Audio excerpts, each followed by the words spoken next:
as we hear about a survey of children's folk rhymes, program recorded back in the 1990s. But here's a part of it.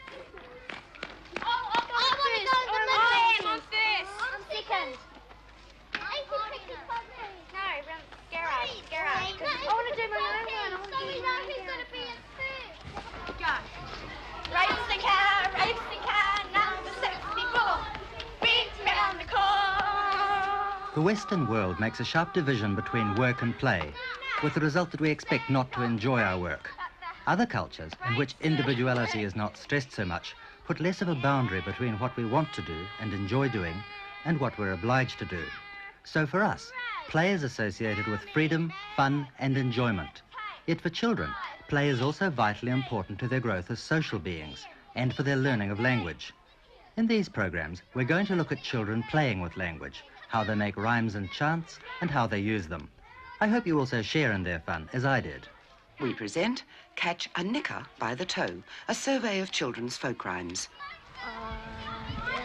My mother took it to buy me a rubber darling. Says it's so good. My name is Ina, chicken, boom, boom, boom, boom, ready, Chinese chips, in the chips.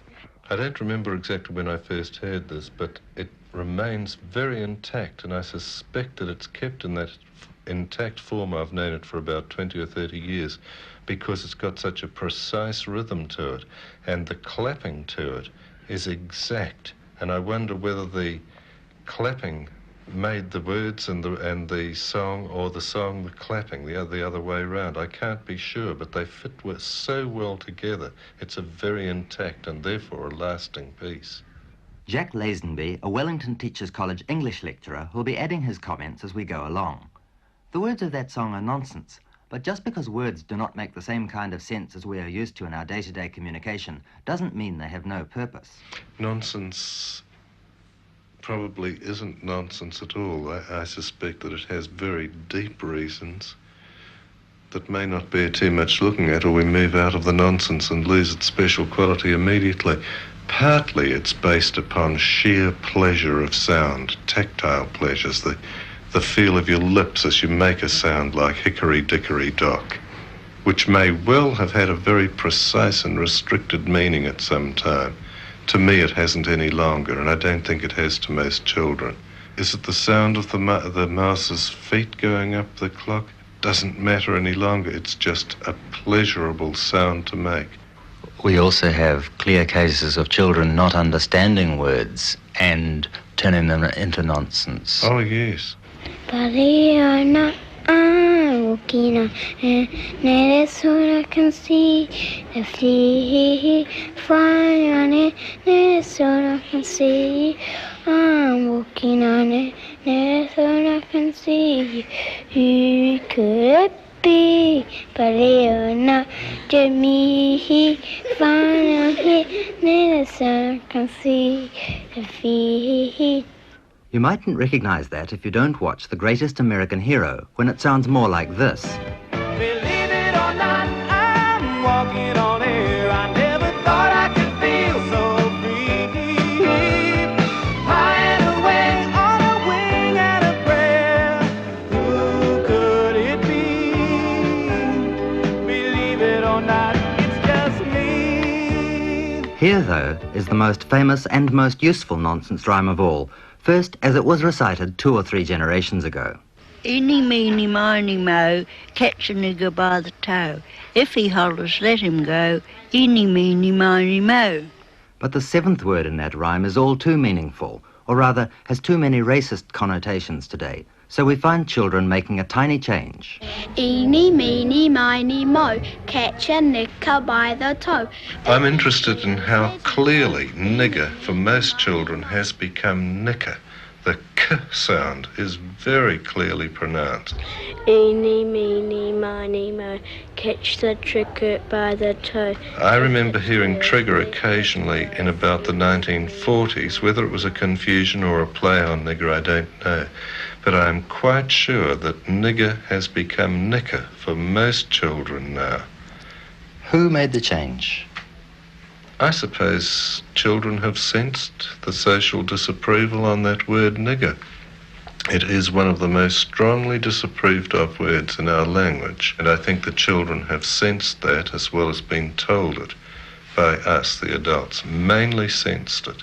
Perhaps it's for the same reason that a version has arisen in England that is entirely nonsense. Eeny, meeny, macaracka, rare-eye, dominacka, chicka-packa, lollipacka, rom-pom, push.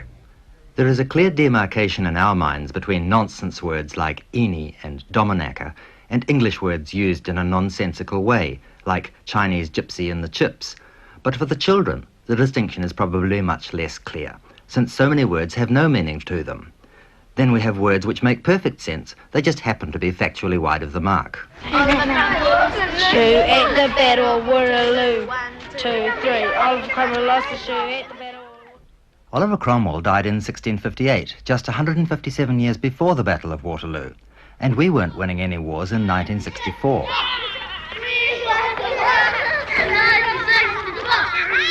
Boys chant that while marching around the playground shoulder to shoulder. It was actually in 1965 that New Zealand committed troops to Vietnam, a war we certainly didn't win. But teachers recall that the chant used to say in 1944. It interests me how readily children can accept the limitations on sense that rhyme imposes. They seem to enjoy that to a greater degree than we do as we get older. And yet, we all of us, in fact, enjoy rhyme perhaps more frequently than we realise. I presume a Christian believer, for example, may well be in the habit of taking part or listening to very formally rhyming hymns. A sailor went to sea, to see what he could see. Here's a song that starts with sense, a sailor went to sea, lets the hand movements dictate the next two syllables, chop and knee, and builds them into a nonsense word. To see what he could see, chop knee, but all that he could see, chop knee, was the bottom of the ocean, see, chop knee. A sailor went to this, and see what he could this, and all that. This one, on the other hand, uses nonsense words with no obvious actions to build into a familiar word. The syllable knee, common to both songs, suggests away from one to the other, but it's just as likely there is a third version, the source of both. And of course, there's a whole group of little rhymes in which the nonsense words have been created to make the rhyme work. Inky, pinky, ponky, daddy brought a donkey. Donkey died, daddy cried. Inky, pinky, ponky. Giddy, giddy, gout, your shirt's hanging out. 5 miles in and 10 miles out. And they go back for generations. Higgledy-piggledy, my black hen, she lays eggs for gentlemen. Gentlemen come every day, higgledy-piggledy runs away. In a closely related field, sense is everything, and that's the field of parody. Since half the point of parody is recognising the changes that have been made to the original, it's only natural that the chief candidates for children's parodies are nursery rhymes. Mary had a little lamb, the doctors were surprised. Old MacDonald had a farm, they couldn't believe their eyes. Mary had a little lamb, Johnny had a pup. Elsie had an alligator which ate the others up. Mary had a little lamb, you've heard this tale before, but did you know she passed her plate and asked for a little more? Mary had a little lamb, it had a small touch of colic. She gave it brandy twice a day and now it's alcoholic. Some of those date back more than 100 years, almost as old as the original. Others might have first appeared in students' capping magazines. Hickory dickory dock, 2 mice went up the clock. The clock struck 1 and the other one got away with minor injuries. But they were all recited to me with obvious relish by 8 and 9-year-olds, and most have the authentic erratic ring of the infant muse. Humpty Dumpty sat on the wall eating green bananas. Where do you think he got them from the king's pajamas?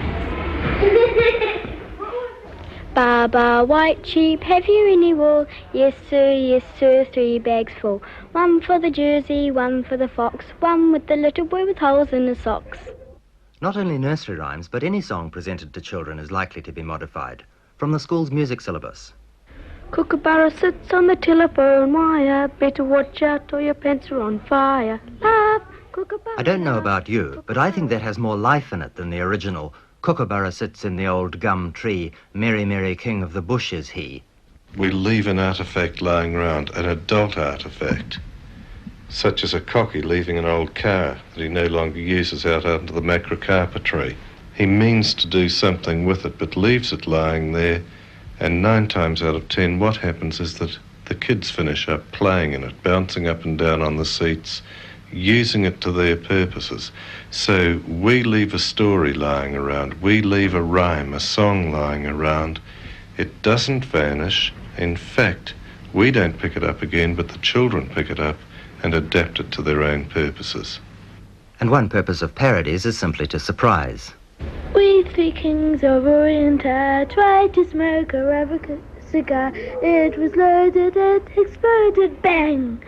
We 2 kings of Orient tried to smoke a rubber cigar. It was loaded, it exploded, bang!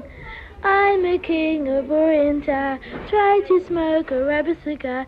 It was loaded, it exploded, bang! Silent night. I, a king of Orient, presumably the children have no idea what Orient means anymore. Many adults wouldn't either. It's so difficult to distinguish the child from the adult, it seems to me. I remember a friend learning Latin at secondary school. I was about 14 or 15, and I found myself memorizing a lot of the Latin mnemonics that he was learning the language by, and I can still recite bits and pieces of them, Arab, Absque, Coram Dei, and so on. Now, I have no practical application for that. He had, and yet it stayed in my mind. With towns, small islands, Rus and Domus, we cast a preposition from us. Yes, that completes it, yes. Now, that would delight children too, I think, younger children. Now, I suspect that children are using that same mnemonic principle, or that many of their rhymes may have begun as mnemonics, but that function fades and is forgotten, and it's just the quality of the sounds and the sensuous pleasures of the sounds that help them to persist. God of nations, smell my feet. Ain't it pretty, ain't it sweet? You're up there with the stars and the moon. We're down here with the piggy Muldoon. You take the anthem, God Defend New Zealand, you turn it and mock propriety. In a sense, you're taunting your very society, taunting the adult world. God of nations, smell my feet. Marvellous. We, as we've got older, have lost the ability to turn it and say it that way, most of us. But children can still think of that. I wonder if many people even know what God of nations is supposed to mean. That's an interesting question. Because that is the one line that has stayed the same in the little song. That's right, it has too. And look at the way they turn that delightfully at the end to the Prime Minister. In fact, as I say it again and think of it, it's rather sophisticated. You're up there, I'm down here. The stars and the moon are so exalted. Yes, in fact, it could be a rather sophisticated political statement. Has it come from adults to children? Did children begin it? That's the fascinating thing, isn't it? We don't really know the origins of most of these things. Perhaps we shouldn't know them either. Perhaps we could inquire too far into these things. Educationist Jack Lazenby. Catch a Knicker by the Toe is produced and presented by Hugh Young. Michelle, we have to go to Miss Nelson's class. Fascinating. Probably something there that you recall from your playground days. Interesting to hear what Jack Lazenby had to say. Early 1990s, that program, but since then I've had a chance to hear not a lecture, but a discussion with Jack Lazenby, who has some wonderful things to say about writing for children. And that conversation with Hugh Young certainly had some fascinating bits and pieces to say. Sounds Historical, our past in words and music.